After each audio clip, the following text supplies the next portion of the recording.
So I made around 20,000 rupees selling my product offline in my first week, and there was no official packaging, branding, or even any social media shout out. This was done directly through spot sales, and this is how I did it. The thing with doing offline sales is you're facing the customer directly. So there is no escape. The customer will ask you exactly point blank what they are expecting, what you're trying to do, and if you cannot get that trust to be built immediately, you will lose the customer. And in today's video, I'm going to be breaking down exactly what I learned so that if you are launching a brand, even if it is not perfumes like how I am, it will still help you because any physical product will go through the same growth curve and you will learn if it is worth going and doing spot sales or if it is worth sticking online. Before we jump into the video, for some context, I'm building a perfume brand called Asfaan, and in my head, I was like, okay, I'm going to build a premium luxury perfume brand. But the truth was, I didn't even know if they would actually be willing to even buy my product, let alone paying premium for it. So then I decided, you know what, the only way to test this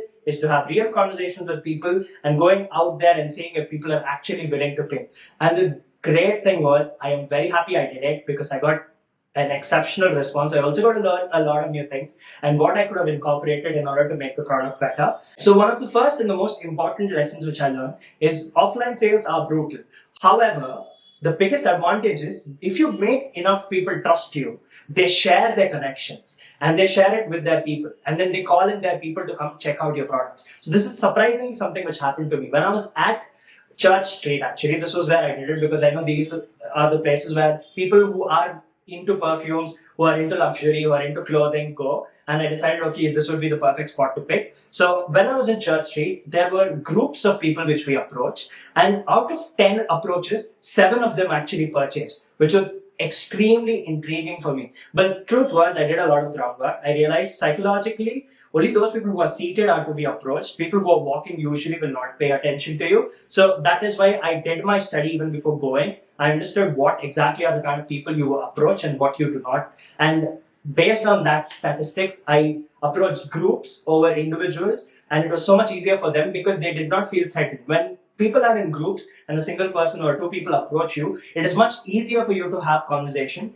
than if you are alone and another stranger approaches you, because that is when you feel attacked. So that is what we did, and we got a lot of people who, you know, they were all sitting there. One person was the talkative one. He was talking to us. She was talking to us. And then they were like, oh, you know what? This is actually good. And then they passed around our product and there were multiple sales made because of that. So that is one thing I learned. It is a little brutal though, because if they do not like it and they are in a group, they are feeling very confident. So they're on your face say things such as, this packaging could have been better, or this bottle design is not as good, or if the smell doesn't last, what can we do then? How will we catch hold of you?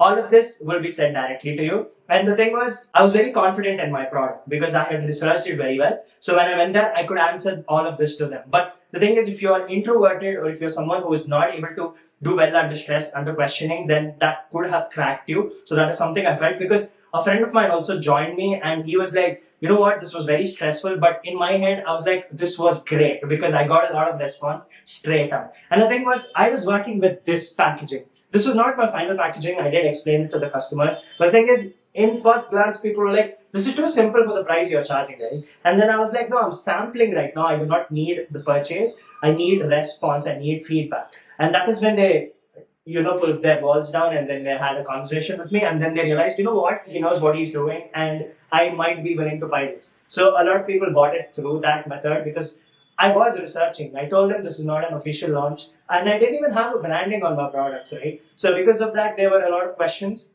And they're like, there's no sticker, there's no name on this, it's just a bottle. So how can we just trust you? And then they reviewed the product. There was an interesting incident also which occurred. A person bought a product. Then we were shooed away by the security because we were in the compound of a complex. And then the guy sent his son to find us again after the security left. And 10 minutes later, he found us somewhere else talking to another customer. And he got us back and purchased the second bottle. So that was very interesting. I was like, okay, I cannot believe even without packaging, people are giving so much insight and they're going out of their way to bring us back and purchase. So I was like, oh my God, this is perfect. So I was thinking of a price point which was like lower than what people were willing to pay, which was very surprising. So I was quoting something like 2.5K to them and I was like, do you think this will work at 2.5K? And they're like, if you get the packaging and the box up to the standard which we would pay for, then the perfume smells amazing. I think I would have paid higher than 2.5k. And some of the women which purchased from me were like 5k easy.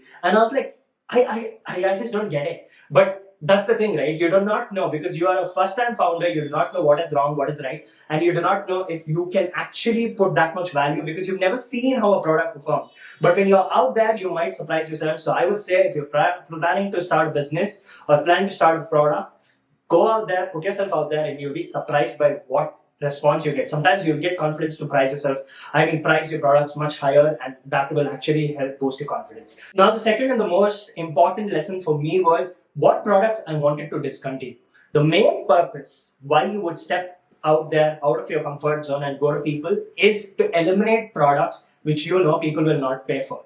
Now, there were certain perfumes which I was like, you know what, I don't understand this. And the thing is, I am a founder. I cannot have biases. What I like may not be the thing which people like, because perfumes is very subjective, very personal. Some people who grew up in the Middle East love oud based perfumes. Some people who grew up near the oceans love fresh based perfumes, aquatic perfumes. So you do not know what will work, what will not work. And then there are some blended perfumes which you cannot tell will do well or not do well. So I was surprised. There were a few perfumes which I thought they sound very cool, they look very cool, the bottle design is great, so maybe people will pay higher for it, but it did not even make a sale. And I was like, you know what, I don't get it. But that was a very cool insight for me, because the more people I spoke to, they were surprisingly choosing a lot of oud based perfumes, even the non-Muslims. And I was like, this does not make sense, because usually Middle Eastern and oud go hand in hand. A lot of my friends, Muslims, non-Muslims, both of them who grew up in Dubai, Saudi, or anywhere in the Middle East, were always of the opinion that oud will go only with that crowd.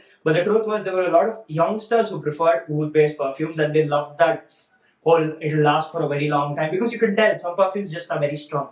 So they loved that. Then there were some people, women especially, loved soft, subtle perfumes which are very colorful, very organic, very floral, I mean. And all of this was interesting, right? You got all this insight. And then there were some perfumes which are like, oh, this sounds so posh, this smells so posh. I loved it, because I came from the UK and then these were doing very well there. But then when I tested it in India, no one bought it. And I was like, oh, I'm glad I didn't make the mistake of putting down money in this particular product, getting that stock. Because when you're starting off a brand, you have MOQs, right? And you have to bring that much stock. So if you bring in that much product and it doesn't sell, you're discounting it or you're selling it at the price lesser than what you've actually purchased it for. So I did not make that mistake, because we were able to eliminate like 6 to 10 products, which I did not buy again, because I was like, okay, these are samples, let them go away. So that's something which you will learn. If you want to eliminate certain products, if you're not really sure about it, go out there and test it. Even if you feel something is a winner, go out there and test it, because you really have to see if people are willing to pay for it.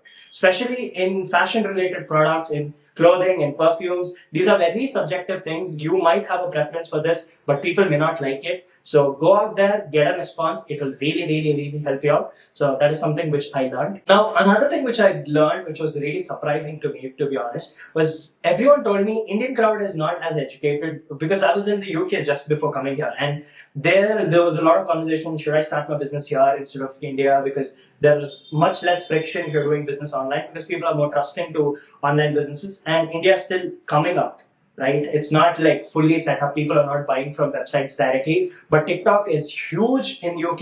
There are a lot of people making tons of markets on their own in TikTok, and then they're selling crazy. But that's not a thing here. It's just starting off. The brands are still coming up. There's not much trust around it. So I was really surprised when I saw like there were a lot of customers who are actually purchasing it, right? Like you don't see it on the internet, you're searching for it and you're like, no, people don't really trust this. But when you go offline, you're like, okay, you know what? This changed my opinion, because there were a lot of people who said, no, I would totally buy from anything apart from Amazon, because I do not trust Amazon.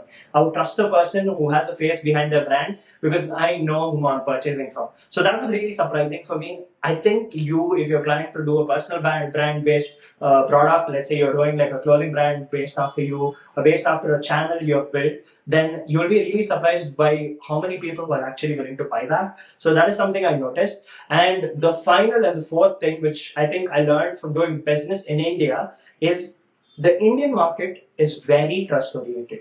But the thing is, if you gain their trust, they will give your connection to every other friend they have. Now, I will actually show you a few screenshots to make you understand. There were people who took my numbers, passed it on to their friends.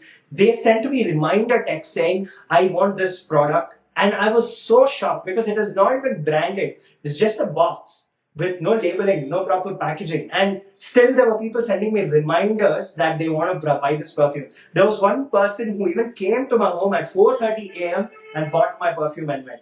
And I was like, this is insanity. How is this actually happening? I cannot believe that people are willing to go so much if they trust it. And the thing is, if a friend of yours gains trust for a certain brand and he comes and tells you, you know what, this guy, this perfume, this thing is amazing, you need to give it a try. And if that other friend trusts his judgment, then he is willing to go the extra mile and buy it from you. So that is something I've noticed. I think it is a big thing in India. If you're planning to build a brand, word of mouth is an important thing which you need to focus on. This is something I was actually reading about also. So there's this book named Contagious. I would recommend it to anyone who's getting into business and thinks they can do business apart from online and marketing. This is another thing which you need to think about, because it is basically talking about how word of mouth affects your business and the sales of your business. And I truly believe a market like India is trust based. And if you're able to convince people that you are the right kind of person and you're doing what you're saying, and if they are convinced, then they'll share it with their networks and you can do big sales. So that is another interesting thing which I learned. But yeah, it is a fun experience. If you're getting into business, you want to do offline sales, go out there, test it. This video should be able to give you that confidence. So anyway, thank you so much for watching. See you guys in the next video. Till then, take care. Bye-bye.